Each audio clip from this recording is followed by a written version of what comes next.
नमस्ते दोस्तों, कैसे हो आप सब। उम्मीद करती हूँ बहुत ही अच्छे होंगे। ये बताने के लिए कमेंट बॉक्स में हर हर महादेव लिखना बिल्कुल ना भूलिएगा।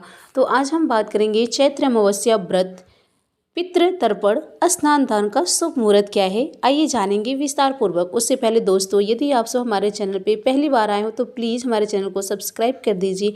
नीचे बेल आइकन बटन है, उसको प्रेस करना बिल्कुल ना भूलिएगा और एक लाइक पक्का कीजिएगा। आप सभी का एक लाइक मुझे बहुत ही हिम्मत और प्रेरणा दिलाती है आगे बढ़ने के लिए। जय माता दी भक्तों, हिंदू धर्म में अमावस्या तिथि का विशेष महत्व है। विशेषकर चैत्र अमावस्या को पितर तर्पण, दान, पुण्य और व्रत करने से जीवन में सुख समृद्धि आती है और समस्त कष्टों का निवारण होता है।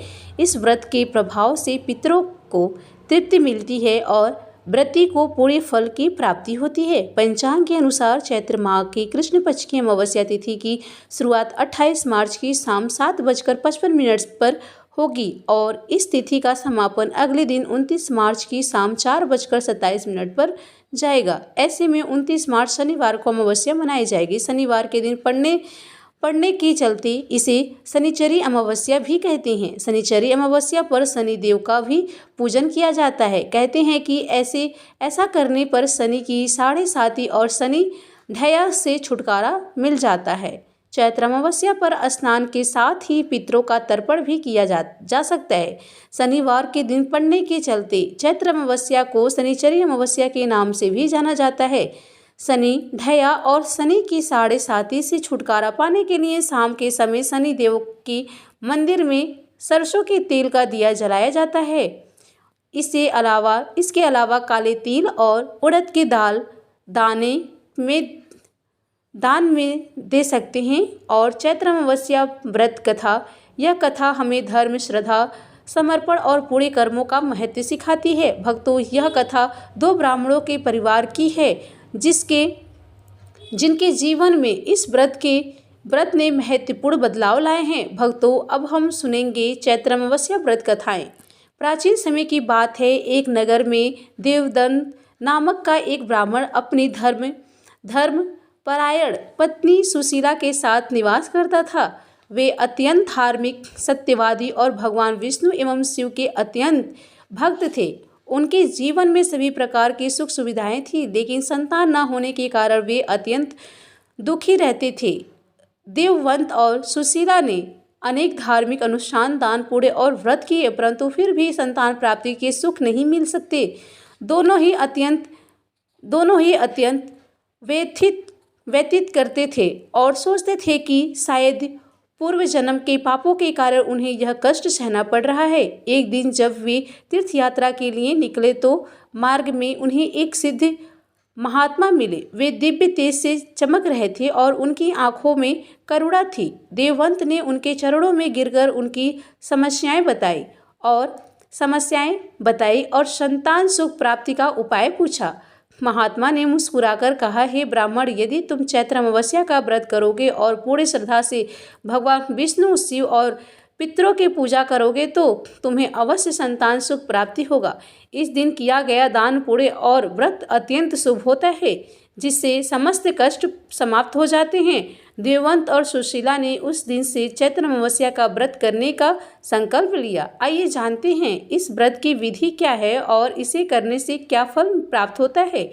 जब चैत्र अमावस्या आती है तो उन्होंने पवित्र नदी में स्नान किया और पीपल के वृक्ष की विधिवत रूप पूजा की और भगवान शिव, विष्णु और पितरों का तर्पण किया। उन्होंने निर्धनों को अन्य वस्त्र और दक्षिणा दान की, ब्राह्मणों को भोजन कराया और संध्या समय कथा सुनकर आरती की। कुछ महीनों बाद माँ लक्ष्मी और भगवान शिव की कृपा से उन्हें एक तेजस्वी पुत्र की प्राप्ति हुई।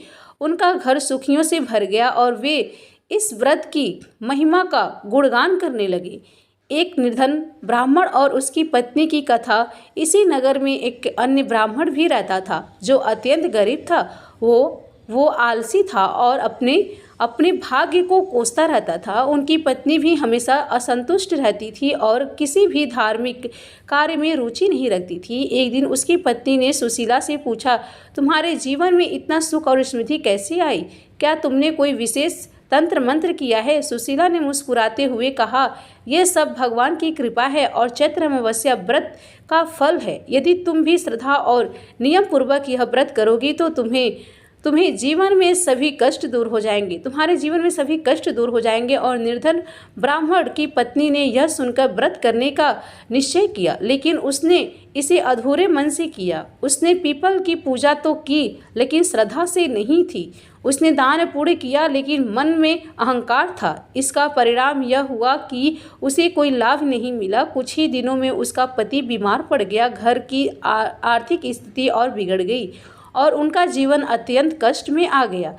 जब वे बहुत परेशान हो गए तो वही महात्मा उन्हीं के घर आए और बोले, हे वत्स, तुमने व्रत तो किया परंतु श्रद्धा और नियमों का पालन नहीं किया, इसलिए तुम्हें उसका फल नहीं मिला। यदि तुम पूरी श्रद्धा से यह व्रत करोगी तो तुम्हारे सभी कष्ट दूर हो जाएंगे। उन्होंने पुनः व्रत का संकल्प किया और सुख की प्राप्ति की। इस बार निर्धन ब्राह्मण की पत्नी ने पूरे विधि विधान से व्रत किया। उसने श्रद्धा से पीपल की पूजा की, पितरों का तर्पण किया, भगवान विष्णु और शिव की आराधना की। कुछ ही समय में उसके घर में सुख शांति लौट आई।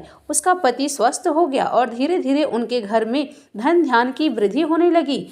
चैत्र अमावस्या व्रत की विधि क्या है ये जानेंगे। यदि आपको व्रत करना है तो इसकी विधि अवश्य सुन लें। व्रत का संकल्प लें, प्रातः स्नान कर पवित्र भाव से व्रत का संकल्प लें और जल पुष्प और अक्षत हाथ में लेकर भगवान विष्णु एवं शिव का स्मरण करें। पवित्र स्नान एवं तर्पण किसी पवित्र नदी, तालाब या घर में ही स्नान करें। पूर्वजों के लिए तर्पण करें और जल अर्पित करें। पीपल के वृक्ष की पूजा करें, दीप जलाएं और परिक्रमा करें। ओम पितृ देवाय नमः मंत्र का जप करें। भगवान विष्णु एवं शिव की आराधना। भगवान विष्णु और शिव को फल फूल दीप धूप और जनेद अर्पित करें। श्री हरि विष्णु का ओम नमो भगवते वासुदेवाय मंत्र और शिव का ओम नमः शिवाय मंत्र का जाप करें। 5वां उपाय, दान पुण्य एवं ब्राह्मणों को भोजन कराएं। गरीबों और ब्राह्मणों को अन्न दान करें, वस्त्र और दक्षिणा दान करें, किसी जरूरतमंद को भोजन कराएं। अगला, कथा श्रवण एवं आरती करें। संध्या समय इस कथा को श्रवण करें यानी सुने या अपने मुंह के द्वारा कह लें या भगवान की और आरती करें और व्रत पूरे करें। व्रत के लाभ, पितरों की कृपा प्राप्त होती है, संतान सुख की प्राप्ति होती है, आर्थिक समस्याएं समाप्त होती है, मानसिक शांति और सुख समृद्धि मिलती है, पापों का नाश होता है और मोक्ष का मार्ग प्रशस्त होता है। चैत्र अमावस्या का व्रत श्रद्धा और विश्वास से करने पर सभी इच्छाओं को पूरे करता है। यह व्रत जीवन में सुख शांति धन ध्यान और मोक्ष प्रदान करता है, इसलिए सभी भक्तों को इसे विधि पूर्वक करना चाहिए और भगवान विष्णु शिव तथा पितरों की आराधना करनी चाहिए। ओम नमः शिवाय नमः का जाप करना चाहिए और श्री हरि विष्णु का जाप करने से यह व्रत और भी प्रभावी बन जाता है। चैत्र अमावस्या के दिन स्नान और दान का मुहूर्त भी जान लेते हैं। किस समय आपको स्नान दान करना चाहिए। 29 मार्च शनिवार की सुबह 4:42 से सुबह 5:29 तक स्नान और दान का शुभ मुहूर्त रहेगा। इसके बाद अभिजीत मुहूर्त दोपहर 12:19 से दोपहर 1:08 तक रहने वाला है। इसके अलावा सूर्यास्त से पहले तक स्नान किया जा सकता है। पितरों को प्रसन्न करने के लिए अवश्य सुने ये कथा।